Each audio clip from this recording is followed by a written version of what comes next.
Along with his brother Paul, Father Maximus has taken on another task, to bring the archives back to life.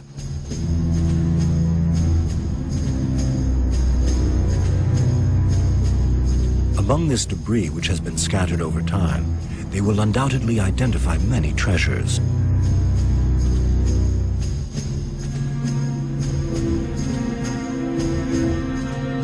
What we first did is to save them because they are on the floors of the various departments of the skitty. And what we first did is to save them from the water, from the humidity. And then we'll, little by little, we'll start in the investigation, reading, and put them in better order. Father Maximus preferred to put his elite engineering education to use in the skitty, rather than by taking over his family's business. Like the other monks of Athos, he has given up all material possessions to devote himself entirely to God.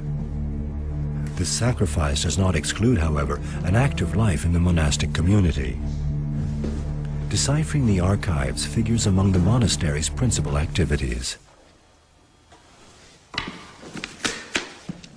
We have more than 500 envelopes of this size, and we have put them in order according to the year of the documents that were written.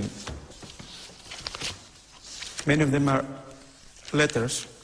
The letter is written for the igumen of the skitty, the abbot, Archimandrite Theodoratus.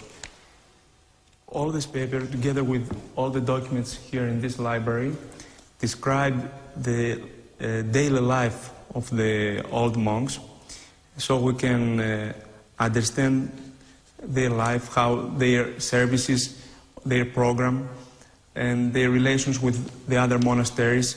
We can try to understand all the story of the skitty.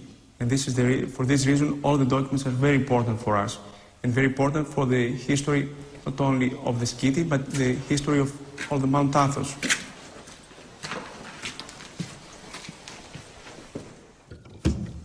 In the neighboring building, a hospital and a pharmacy built a century ago await restoration. Here we're in the pharmacy, in the famous pharmacy of the skitty of St. Andreas, which was at the time the center of all medical and all pharmaceutical science on Mount Athos.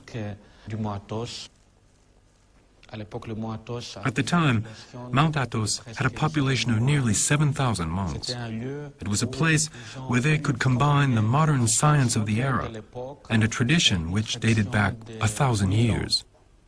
At that time, Mount Athos was a world unto itself, independent of the world beyond its shores. Medicine came essentially from plant extracts. The peninsula's lush vegetation consisted of 1,000 different species, of which some were endemic. And you see, with traditional medicine, they used all sorts of plants.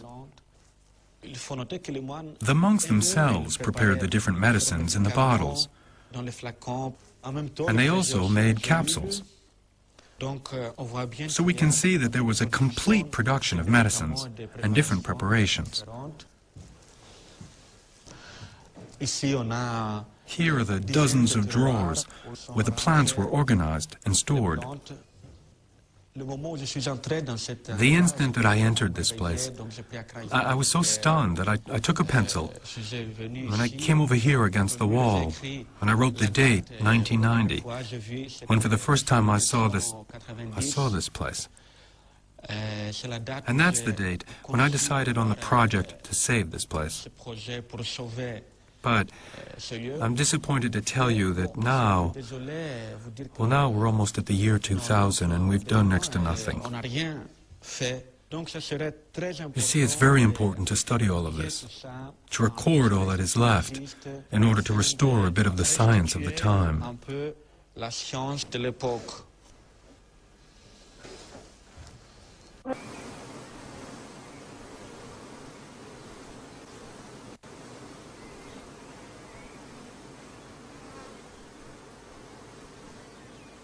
Tradition. The knowledge transferred from one generation of monks to another determines the organization of daily life on Mount Athos.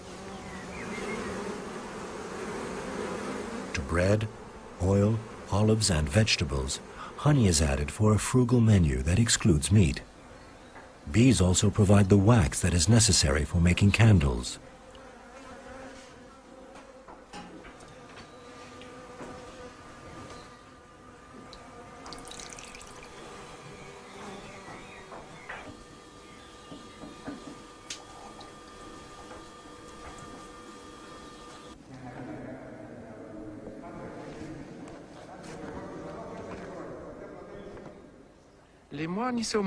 The monks here on Mount Athos try to spend 8 hours a day in prayer.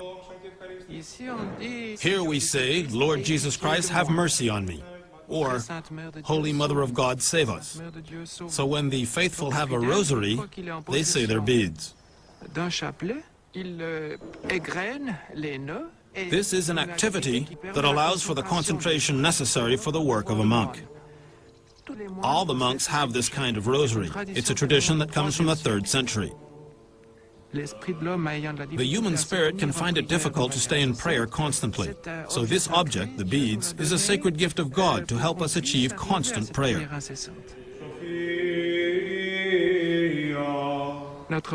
Our first obligation is to be a living icon of Christ. First of all, icons are living things. That is why the graphically presented icons have miraculous powers, because the saint, Christ, or the Virgin Mary are truly present. We can pray to them, and they really help us. Legend has it that the first icons found on Mount Athos washed ashore after having been thrown into the sea by their owners, hoping to save them from capture by the infidels.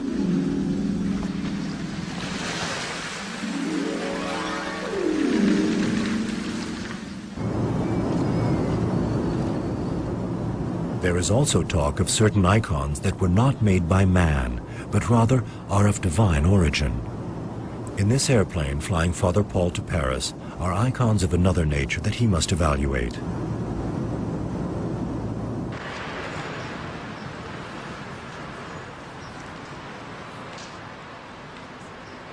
Accompanied by the photographer Carlos Frère, he will visit the Petit Palais. At this museum, he hopes to discover a superb treasure in the form of an exceptional icon collection donated to the city of Paris by a wealthy collector. Gilles Chazal, the museum director, plans to exhibit the 83 Russian icons with the help of Father Paul's invaluable expertise.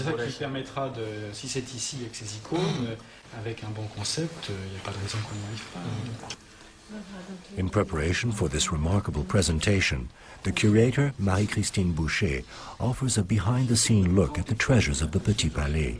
Among the most prestigious works of art, which are located in a specifically prepared room, are the icons. This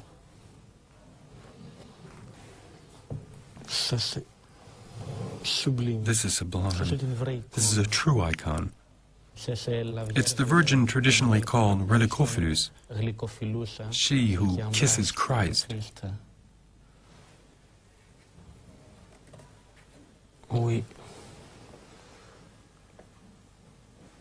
It is a very, very beautiful painting. That is the art of the 17th century from Corfu. In the composition, there are elements introduced by Western art of the time. One can see certain parts which are in the Byzantinian style, and others which follow a Western style.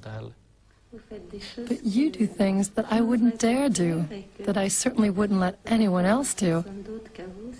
You can touch the icons. It's the privilege of the artist and the restorer. Me, I believe the icons are made to evoke devotion, the love of humanity. So we touch icons, we kiss them. That gives them life. That's true, but as a museum curator, I have a body of work to preserve, such as it is. Even I don't dare to touch them. You have to dare.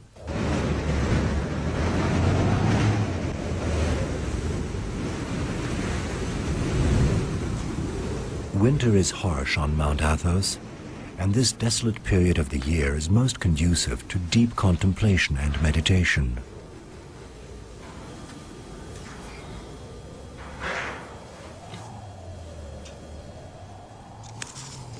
There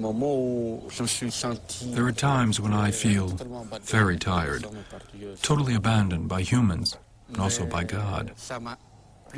But that only serves to encourage the inquiry.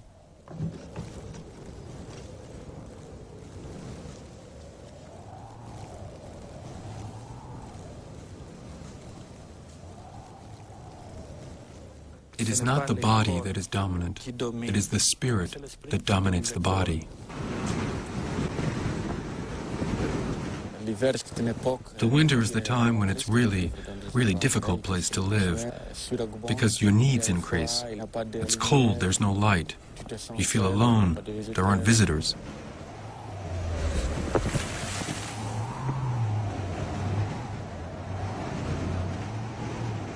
Near the cemetery is a sort of chapel which holds the bones of the deceased. It is the ossuary, a place for communion with the souls of the departed.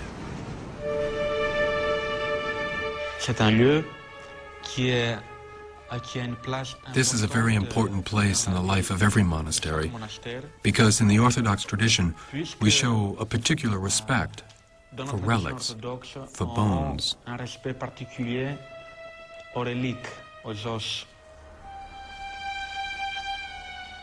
3 years after burial, bodies are exhumed and the bones are brought here. The skulls and skeletons are purified before being placed in the ossuary. Only the skulls are arranged chronologically. Death does not eliminate the person, so we keep our respect for all the qualities that a person had in their life. We attribute sanctity to all these skulls and bones because, though God will finally judge, for us, they're still human beings, those who did what they had to do. So we have to render the necessary respect. Each skull is identified and marked with the name of the monk in Chinese ink. The inscription also includes the monk's ministry and the date that he entered the monastery, otherwise known as his spiritual birth. All this is to ensure that he is not forgotten. In this cupboard are kept all the skulls of the igoumen, or the holy men of the Skiti.